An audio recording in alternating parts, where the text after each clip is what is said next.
एक दिन गौतम बुद्ध श्रावस्ती के ही एक गांव में भिक्षा मांगने के लिए पहुंचते हैं। जब बुद्ध गांव में प्रवेश करते हैं तो देखते हैं कि पूरे गांव में सन्नाटा छाया हुआ है। दूर दूर तक कोई व्यक्ति नजर नहीं आ रहा था। बुद्ध उस गांव के पहले द्वार पर जाते हैं और कहते हैं भिक्षाम देहि, परंतु अंदर से बाहर कोई नहीं आता। फिर बुद्ध दूसरे द्वार पर जाते हैं परंतु कोई दरवाजा नहीं खोलता। फिर बुद्ध तीसरे द्वार पर जाते हैं परंतु उस द्वार से भी कोई व्यक्ति बाहर नहीं आता। फिर अचानक से एक दरवाजा खुलता है जिसमें से एक व्यक्ति बाहर निकलता है। वो जल्दी से बुद्ध का हाथ पकड़ता है और उन्हें अपने घर में ले जाता है और कहता है कि क्षमा करें प्रभु, परंतु इस समय आप बाहर नहीं जा सकते।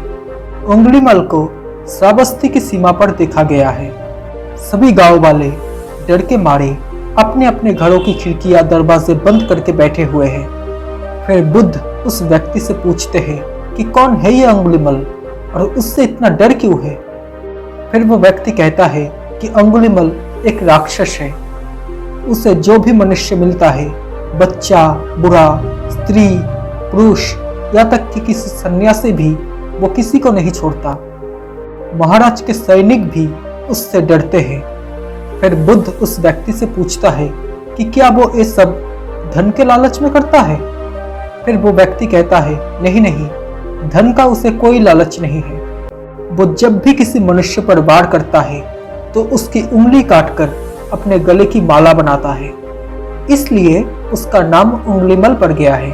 और ये भी सुना है कि जब उसके गले की माला में 100 उंगलियां पूरी हो जाएगी तो उसकी विनाशक शक्तियां और भी ज्यादा बढ़ जाएगी। फिर बुद्ध कहते हैं आभार आपका जो आपने मुझे उसके बारे में बताया। फिर वो व्यक्ति बुद्ध से कहता है कि कृपा करके आप बाहर मत जाइए क्योंकि वो आप पर भी वार कर सकता है। फिर बुद्ध कहते हैं कि डर के कारण अपनी रास्ता छोड़ दो, ऐसा मैंने कभी किया ही नहीं। मुझे भिक्षा मांगता देखकर जन जन के हृदय में उंगलीमल का भय कम होगा। फिर वो व्यक्ति कहता है नहीं बुद्ध, आप मत जाइए, वो बहुत ही ज्यादा खतरनाक है। फिर बुद्ध कहते हैं कि वो खतरनाक नहीं बल्कि दुखी है और मुझे उसके पास जाना होगा क्योंकि उसे मेरी आवश्यकता है। इतना कहकर बुद्ध उस व्यक्ति के पास से चले जाते हैं।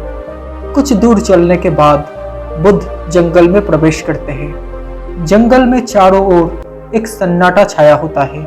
दूर दूर तक ना कोई मनुष्य और ना ही कोई पशु पक्षी दिख रहा होता है, परंतु बुद्ध अपने रास्ते में आगे बढ़ते रहते हैं। अचानक बुद्ध के सामने उंगलीमल आकर खड़ा हो जाता है। उसका रूप इतना डरावना होता है कि कोई भी व्यक्ति उसे देखकर ही भयभीत हो जाए। उसके गले में उंगलियों का माला होती है। चेहरा और हाथ लहू से सने होते हैं और शरीर बलशाली होता है। उसका रूप इतना भयानक होता है कि किसी भी साधारण व्यक्ति के प्राण तो उसे देखते ही निकल जाए, परंतु बुद्ध पर अंगुलीमल के इस डरावने रूप का कोई भी असर नहीं होता। बुद्ध कुछ पल तक एक शांत मुस्कुराहट के साथ अंगुलीमल की तरफ देखते हैं और फिर उसकी बगल से निकलकर अपने रास्ते में आगे बढ़ जाते हैं। बुद्ध को ऐसा करते देखकर उंगलीमल को ये समझ नहीं आता कि उसके साथ ये हो क्या रहा है। वो मन ही मन सोचता है कि मुझे देखकर लोग या तो भाग जाते हैं या मुझे देखकर ही मर जाते हैं या फिर मुझसे अपने प्राणों की भीख मांगने लगते हैं।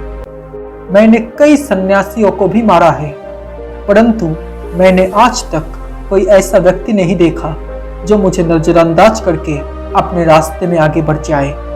या तो इसने मुझ पर ध्यान नहीं दिया या फिर हो सकता है कि ये देख ही ना सकता हो, परंतु मुझे उससे क्या, मुझे तो अपनी उंगलियों की माला पूरी करनी है। फिर उंगलीमल बुद्ध को आवाज लगाता है कि ए साधु रुक जा। फिर भी बुद्ध उंगलीमल को नजरअंदाज करते हैं और अपने रास्ते में आगे बढ़ते रहते हैं। उंगलीमल और ज्यादा क्रोध में भरकर बुद्ध को आवाज लगाता है ए साधु रुक जा। फिर भी बुद्ध उंगलीमल को फिर से नजरअंदाज करते हैं और अपने रास्ते में आगे बढ़ते रहते हैं। फिर अंगुलीमाल तीसरी बार बहुत ही ज्यादा क्रोध में भरकर आवाज लगाता है, ये साधु रुक। फिर बुद्ध रुकते हैं। फिर अंगुलीमाल बुद्ध के पास जाता है और कहता है, मेरे आदेश देने के बाद भी तू रुका क्यों नहीं? फिर बुद्ध कहते हैं कि मैं तो बहुत पहले ही रुक चुका हूँ, तुम ही चलते जा रहे हो। ये बातें सुनकर अंगुलीमाल ये समझ नहीं पाता कि बुद्ध क्या कह रहे हैं, परंतु वो इतना जरूर समझ जाता है कि सामने खड़ा व्यक्ति उससे थोड़ा भी नहीं डर रहा है। फिर अंगुलीमाल बुद्ध को डराने के लिए चिल्लाकर पूछता है, ये साधु, तुझे मुझसे डर नहीं लग रहा है क्या? मैं एक आदि मानव हूँ। तब बुद्ध कहते हैं कि नहीं, तुम मानव हो। बुद्ध की ये बात अंगुलीमाल के हृदय पर लग जाती है। पहली बार उसे किसी ने मानव कहा था, परंतु वो इस बात को नजरअंदाज करने का प्रयास करता है और बुद्ध से पूछता है, साधु, तूने ये क्यों कहा कि तू कब का रुक चुका है, जबकि तू चलता जा रहा था? और तूने ये क्यों कहा कि मैं नहीं रुका? तब बुद्ध कहते हैं कि मैं बहुत पहले ही रुक चुका हूँ, यानी मैंने ऐसे सारे बुरे कर्म करना पहले ही छोड़ दिया है जिससे किसी भी व्यक्ति को कष्ट पहुंच सकते हैं। सब जीना चाहते हैं, बस तुम उन्हें करुणा से देखने का प्रयास करो। बुद्ध के शब्द दोबारा से अंगुलीमाल के हृदय पर चोट करता है, परंतु वो दोबारा से बुद्ध की बातों को नजरअंदाज करने का प्रयास करता है और इस बार वो और भी ज्यादा क्रोध में भरकर बुद्ध की गर्दन पर अपनी कटारी रख देता है, जिससे वो लोगों की हत्या किया करता था और बुद्ध से चिल्लाकर कहता है कि नहीं, इंसान में ना तो प्रेम है और ना ही करुणा है, सिर्फ छल और कपट है। इसलिए मैं सबकी हत्या करूंगा और किसी को भी जीवित नहीं छोड़ूंगा। तब बुद्ध कहते हैं, तुम्हें लोगों ने बहुत दुख दिया है अंगुलीमाल। क्रूरता इंसान अज्ञानता के कारण ही करता है। ईर्ष्या, देश, मोह, माया, ये सभी अज्ञानता का ही संतान है, परंतु वह इंसान ही होता है जिसमें दया, करुणा, सद्भाव और समझ का उदय भी होता है। अगर इस जीवन में क्रूर और निष्ठुर लोग हैं तो दयावान भी है। बस तुम्हें अपनी आंखों से इस अंधेपन की इस पट्टी को हटाना होगा जो तुम्हें केवल बुराई ही दिखा रही हो। तीसरी बार बुद्ध के शब्दों को सुनकर अंगुलीमाल का खुद पर से संयम हट जाता है। उसे समझ नहीं आता कि पहली बार उसे अपना आपा इतना कमजोर क्यों महसूस हो रहा है। वो कोशिश तो करता है क्रोध करने की, परंतु कर नहीं पाता। वो बड़ी हिम्मत जुटाकर क्रोधित होने का नाटक करके बुद्ध से कहता है कि तुम दूसरे व्यक्तियों जैसे नहीं हो। तब बुद्ध कहते हैं कि मैं हर व्यक्ति जैसा ही हूँ, बस जागृत हूँ और ये सिद्ध कर रहा हूँ कि हर व्यक्ति में जागने की क्षमता है। मेरा मार्ग क्रूरता को दया में परिवर्तित करता है। अंगुलीमाल, तुम अनजाने में नफरत के पथ पर हो, बस एक क्षण रुक जाओ। तुम्हारे अंदर भी क्षमता है कि तुम दया और करुणा के पथ पर चल सको। इतना सुनते ही अंगुलीमाल के हाथ से कटारी जमीन पर गिर जाती है और उसकी आंखों से आंसू बहने लगते हैं। भला कोई कब तक बुद्ध को अनदेखा करेगा? अंगुलीमाल रोते हुए बुद्ध से पूछता है कि क्या आप वही हो जिन्हें लोग बुद्ध कहते हैं, जो लोगों को मुक्ति के रास्ते पर चलना सिखाते हैं? फिर बुद्ध कहते हैं कि हाँ, मैं वही हूँ और तुम्हें भी मुक्ति के रास्ते पर ले जाना चाहता हूँ। फिर अंगुलीमाल कहता है कि परंतु मैं अब बहुत दूर निकल गया हूँ। मैंने बहुत हत्याएं करी हैं और बहुत पाप भी करे हैं। मैं अब चाहकर भी वापस नहीं लौट सकता और मेरा वापस लौटना अब बिल्कुल असंभव है। तब बुद्ध कहते हैं कि असंभव कुछ भी नहीं, जब जागो तभी सवेरा। तब अंगुलीमाल कहता है, मैं अब फिर से जीवन की ओर नहीं मोड़ सकता, बहुत देर हो चुकी है। तब बुद्ध कहते हैं कि तुम में इतनी चेतना है कि तुम जानते हो कि जो तुमने अब तक किया वो बुरा था। तब बुद्ध अंगुलीमाल से कहता है कि जिस दिन से तुमने अच्छा कार्य करना शुरू कर दिया, उस दिन से तुम्हारा एक नया जीवन शुरू हो जाएगा। फिर अंगुलीमाल कहता है कि मैं कितने भी अच्छा कार्य क्यों न कर लूं, परंतु लोग मुझे उसी नजर से देखेंगे और मुझे चैन से जीने नहीं देंगे। तब बुद्ध कहते हैं कि अंगुलिमल, अगर तुमने हिंसा का रास्ता छोड़ा तो मैं तुम्हें रास्ता दिखाऊंगा और तुम्हारा संरक्षण करूंगा और तुम्हें लोगों की नफरत से बचाऊंगा। बस पहला कदम तुम्हें ही उठाना पड़ेगा। तब अंगुलिमाल पूछता है कि क्या ये हो सकता है? तब बुद्ध कहते हैं, अवश्य हो सकता है। तुम में असामान्य बुद्धि है अंगुलिमल, तुम परम सत्य के पथ पर बहुत आगे जाओगे। तब अंगुलिमल रोते हुए बुद्ध के चरणों में गिर पड़ता है और कहता है कि मैं आपको वचन देता हूँ कि मैं सारे बुरे कर्म करना छोड़ दूंगा और आपके पीछे करुणा के पथ पर चलना सीखूंगा। कृपा करके आप मुझे अपना शिष्य बना लीजिए।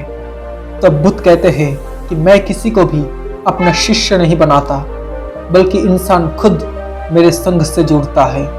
अंगुलिमाल उसी समय बुद्ध का भिक्षु बन जाता है। यहाँ पर एक बात समझनी बहुत जरूरी है कि बुद्ध किसी को भी अपना शिष्य या भिक्षु नहीं मानते थे। जो भी व्यक्ति उनके साथ जुड़ता था वो उसे सिर्फ रास्ता दिखाते थे और वो उस रास्ते पर चलता था। भिक्षु और शिष्य शब्द केवल संघ से जुड़ने वाले लोगों की पहचान होती थी। अब वो अंगुलिमाल जब बुद्ध का शिष्य बन जाता है तो उसका नाम अहिंसक हो जाता है। फिर बुद्ध ने जैसा उसका नाम रखा था वो ठीक वैसा ही बन चुका था। अब जब अहिंसक पहली बार दूसरे भिक्षुओं के साथ एक गांव में भिक्षा मांगने के लिए जाता है तो गांव के कुछ लोग उससे बदला लेने के लिए उसे लाठी डंडों से पीटने लगते हैं।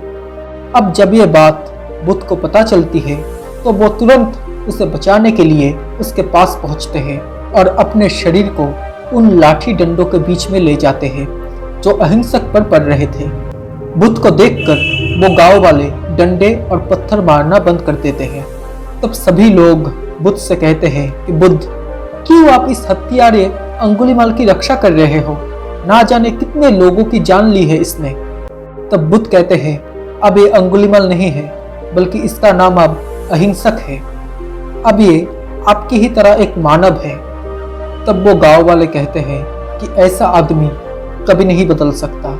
तब बुद्ध कहते हैं, ये बदल चुका है, बस आप सब लोग इसे अपनी पुरानी दृष्टि से ही देख रहे हो। अगर ये अंगुलिमाल होता तो क्या आप में से किसी में भी इतना साहस या बल होता कि कोई इसे एक उंगली भी लगा सके? ये आपका हर बार खाता रहा, और क्या इसने आप पर कभी पलटकर वार किया? नहीं ना। क्या ये परिवर्तन आपको नहीं दिखा? आज इसने अपना लहू बहा के अपने सारे बुरे कर्म धो डाले हैं। आप लोगों के द्वारा इतनी मार खाने के बाद भी इसकी आंखों में आपके लिए बिल्कुल गुस्सा नहीं है। क्या ये बदलाव आपको नहीं दिख रहा है? ये तो बदल गया, लेकिन आप कब बदलेंगे? इतने में ही उन गांव वालों में से एक औरत कहती है, ये परिवर्तन मैंने खुद देखा है। वो औरत उन गांव वालों से कहती है कि आप में से कौन ऐसा है जो दूसरों के दुख में दुखी हो, दूसरों की पीड़ा सहन ना हो तो उसे हर प्रकार की सहायता प्रदान करे, और ऐसा इस भिक्षु ने किया है। 2 दिन पहले एक व्यापारी अपनी पत्नी को लेकर जा रहा था। उसकी पत्नी प्रसव पीड़ा से व्याकुल थी। तब मैं पास से ही गुजर रही थी, इसलिए मैं भी दौड़ी दौड़ी उसके पास गई। उस स्त्री की पीड़ा बढ़ती ही जा रही थी और घना जंगल होने के कारण उसे कहीं ले जाया भी नहीं जा सकता था। तभी यह भिक्षु वहां आ पहुंचा और इसने मुझसे पूछा कि क्या हुआ है बहन। मैंने इसे बताया कि यह स्त्री प्रसव पीड़ा में है और इस घने वन में हम कुछ भी कर नहीं पा रहे हैं। कब तक ये कष्ट भोगेगी? कहीं इसके और इसके बच्चे के प्राण न चले जाए। फिर इस भिक्षु ने मुझसे कहा कि ऐसा नहीं होगा, मैं अभी अपने गुरु के पास जाऊंगा, वो अवश्य ही कोई रास्ता दिखाएंगे। इतना कहकर ये भिक्षु दौड़कर वहां से चला गया। तब बुद्ध कहते हैं कि हाँ, उसके बाद अहिंसक मेरे पास आया था और मेरे पैरों में गिरकर मुझसे कहने लगा कि बुद्ध, एक स्त्री प्रसव पीड़ा में है और उसकी पीड़ा बढ़ती ही जा रही है, कहीं माँ और बच्चे को कुछ हो ना जाए। ये सब सुनकर बुद्ध ने कहा कि दौड़ कर जाओ और उससे कहो कि बहन, जिस दिन से मेरा जन्म हुआ है मैंने जानबूझकर किसी भी प्राणी को कष्ट नहीं पहुंचाया है। मेरे सत्कर्म तुम्हारा सुरक्षा कवच बने, आपकी और आपके शिशु की रक्षा करे। तब अहिंसक ने मुझसे कहा कि परंतु ये तो असत्य होगा बुद्ध। सत्य तो ये है कि मैंने आज तक बहुत से प्राणियों को कष्ट पहुंचाया है। अगर मैंने ऐसा कहा तो वो माता और वो शिशु उसी पल प्राण त्याग देंगे।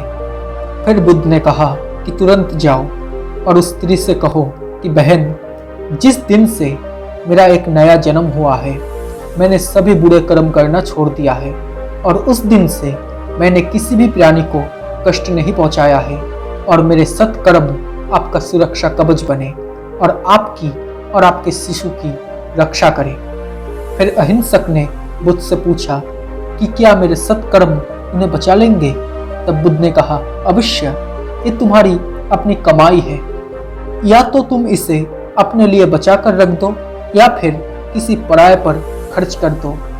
अपने कमाए हुए सत्कर्म को किसी पराये पर निछावर करने से पहले अहिंसक ने एक पल भी नहीं सोचा और वो उसी समय उस स्त्री और उसके शिशु की जान बचाने के लिए वहां चला आया।